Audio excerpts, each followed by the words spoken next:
তার ভাবাদর্শকে পাথর করে মানুষের স্বার্থে আগামী দিনে আমরা রাজপথে নামবো। বার্তা একটাই, মানুষকে সুরক্ষিত রাখতে হবে, মানুষের ভোটাধিকারকে সুরক্ষিত রাখতে হবে। নচেত করে আমরা জেলা নির্বাচনী আধিকারিকের কার্যালয়ের নিচে আমরা সমবেতভাবে দলীয় সকল সিনিয়র জুনিয়র সবাই মিলে আমরা এখানে বসেছি। বার্তা একটাই, মানুষের ভোটাধিকারকে সুরক্ষিত রাখতে হবে। নাম পদবি দেখে যারা মানুষের বাড়ি বাড়িতে হিয়ারিং এর নোটিশ পাঠাচ্ছে তাদেরকে বাংলা থেকে ছাড়া করতে হবে।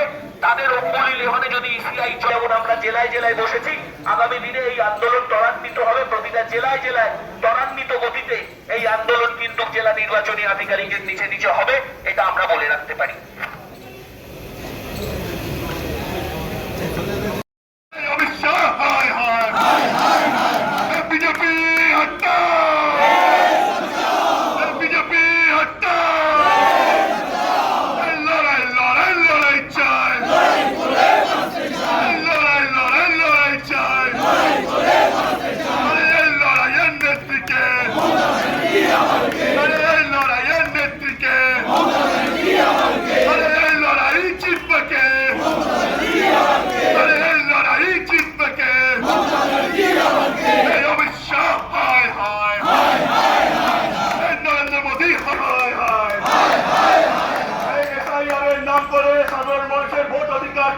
আমরা দিচ্ছি না, দেব না। সাধারণ মানুষের ভোট অধিকার কাটতে আমরা দিচ্ছি না, দেব না।